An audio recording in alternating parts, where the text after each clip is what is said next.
Video കാണുന്നതിന് എന്താ പ്രശ്നം? കാണണ്ടേ ചേച്ചി? എന്തോ ഒരു കാര്യമില്ലാതെ ഇവളത് പറയില്ലല്ലോ. പ്രതാപ, ഇതൊരു പബ്ലിക് പ്ലേസ് അല്ലേ? അതിന് നീ ചിലപ്പോ വയലന്റ് ആവും. വയലന്റോ? ചേച്ചി വീഡിയോ കാണിക്കുക.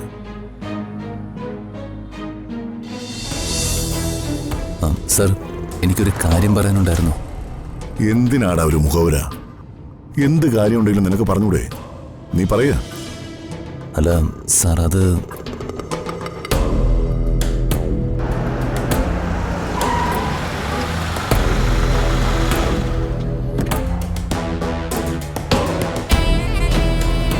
ചേച്ചിയാണല്ലോ. എന്തോ പ്രശ്നമുണ്ടല്ലോ.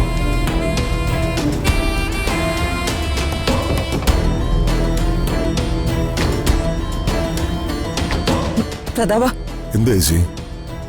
എന്താ കാര്യം എന്ന് പറയാ. ഈ ഇന്റർവ്യൂനെ എന്നെ ഒഴിവാക്കാൻ വേണ്ടി ഹൃതിക മനഃപൂർവ്വം എന്നെ മുറി പൂട്ടിയിട്ടു. ഇതെന്തൊരു കഷ്ടമായി കാണിക്കുന്നേ. അവിടെ ഇങ്ങോട്ട് വന്നോട്ടെ. പ്രൈമറി സ്കൂളിലെ കുട്ടികൾ ടീച്ചേഴ്സിനോട് പറയുന്ന പോലെ തല്ലി പിച്ചി മൊട്ടുസൂചി കൊണ്ട് കുത്തി.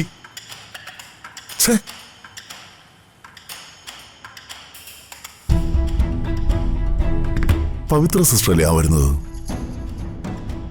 സിസ്റ്ററെ, പവിത്ര സിസ്റ്ററെ.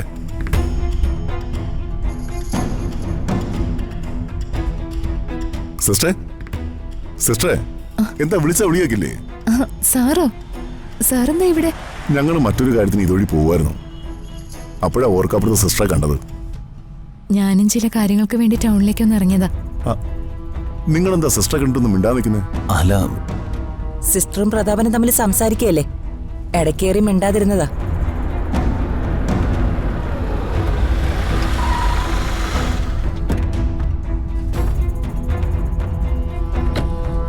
ഋതുമോളല്ലേ വരുന്നേ?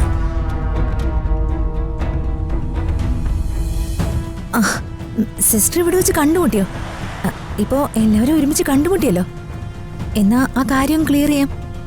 എന്ത് കാര്യം? അമ്മായി കുറെ നാളായിട്ട് ഒരു വീഡിയോ കൊണ്ട് നടക്കുക. അത് എല്ലാവരും കാണണമെന്ന് അമ്മായിക്ക് വാശി. അമ്മായി, ആ വീഡിയോ ഒന്ന് കാണിക്ക്. വീഡിയോയോ?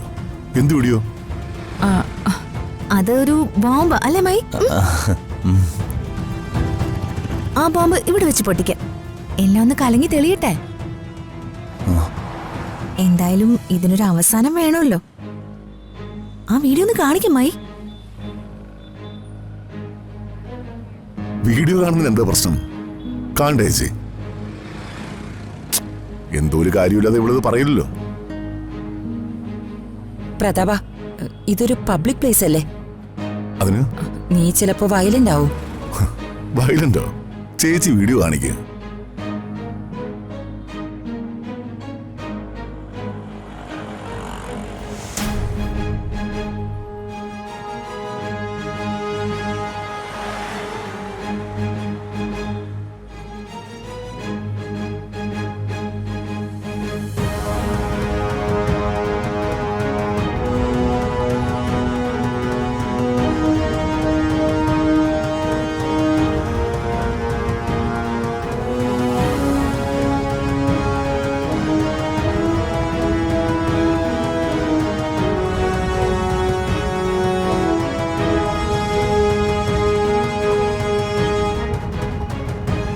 പത്മ, സോറി, പവിത്ര. പവിത്ര എപ്പോഴും മുഖത്ത് മാസ്ക് വെച്ചല്ലേ നടക്കാറ്. മുഖം ഓർത്തിരിക്കാൻ വേണ്ടി ഞാനെടുത്ത് സൂക്ഷിച്ചു വെച്ചതാ. കണ്ടോ, എന്തൊരു മുൻകരുതലാ. എന്തായാലും ഒരു നല്ല കാര്യമല്ലേ? ഒരു കാര്യം ചെയ്യാം.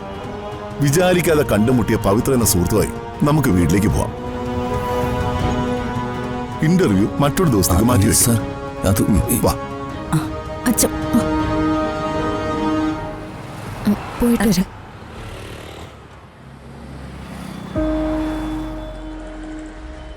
ഇനിയിപ്പോ എന്താ ചെയ്യാ?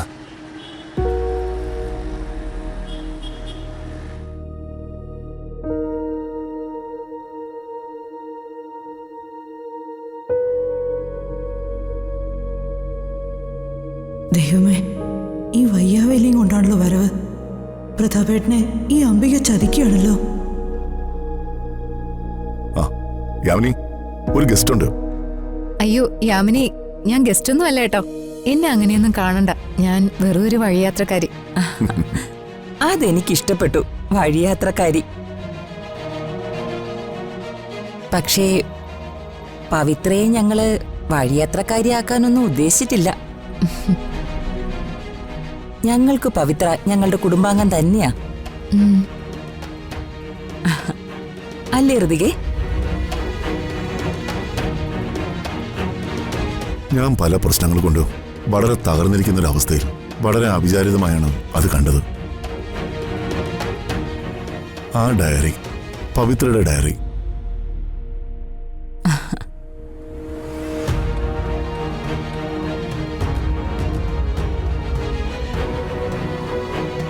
സത്യത്തിൽ ഏതൊരു മനുഷ്യന്റെ ഉള്ളിലും ദുർവാസനയുള്ള മറ്റൊരാളുണ്ട്.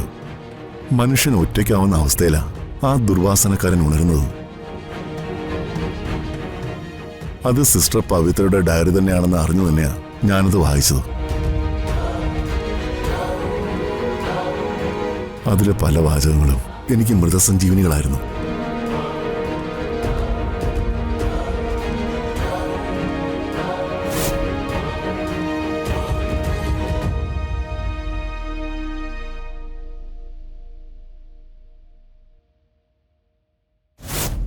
സത്യത്തിൽ എനിക്ക് സിസ്റ്റർ പവിത്രയോട് ബഹുമാനം തോന്നുകയായിരുന്നു. ആതുര സേവനത്തിലൊക്കെ ഇവരുടെ പങ്ക് എത്ര വലുതാണെന്ന് തോന്നിപ്പോയി. ഒരു നേഴ്സ് എന്ന് പറഞ്ഞ ഒരു മാലാകയാ. അങ്ങനെ ലക്ഷോപലക്ഷം മാലാകമാർ നിറഞ്ഞതാ നമ്മുടെ ഈ ലോകം. എന്റെ പൊന്ന് സാറേ, സാർ വലിയൊരു നേതാവാ, പൊളിറ്റീഷ്യനും ആണ്. വാചാലമായിട്ട് സംസാരിക്കാനും അറിയാം. പക്ഷേ ഇങ്ങനങ്ങ് തള്ളി മറിക്കല്ലേ. അയ്യോ, സിസ്റ്റർ തെറ്റിയിരിക്കില്ലേ? ഞാൻ ആദരവ് കൊണ്ട് പറഞ്ഞു പോയതാ. ജീവൻ രക്ഷിച്ച ആൾ മാത്രമല്ല, നേരിട്ട് പരിചയപ്പെട്ടപ്പോ സിസ്റ്റർ പവിത്ര എനിക്ക് വളരെ പ്രിയപ്പെട്ട ആളായി മാറി. She's like a sister to me. പിന്നെ സിസ്റ്ററെ, ഇന്ന് മുങ്ങിക്കളയരുത്. ഫുഡ് കഴിച്ചിട്ടേ പോകാവൂ. ഞാനിപ്പോ വരാം.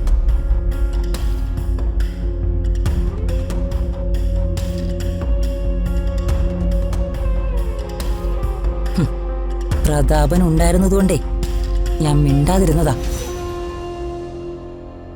അവനെ പേടിച്ചല്ല. എന്റെ ലക്ഷ്യം നടക്കണമെങ്കിലേ ഇവിടെ ഞാൻ മൗനം പാലിച്ചേ പറ്റൂ. നിങ്ങൾ ഇനി അങ്ങോട്ട് ടോട്ടലി സൈലന്റ് ആവാൻ പോവാ. നിങ്ങളെ ഒന്നിനും കഴിവില്ലാത്തവളാക്കി ഒരു മൂലയ്ക്ക് പൂട്ടിക്കെട്ടിയിരുത്തും. അത് വരട്ടെ, അത് അപ്പൊ നമുക്ക് കാണാം. ഒരു മനുഷ്യന്റെ രഹസ്യം അറിയാ അവരുടെ മൊബൈൽ ഫോൺ.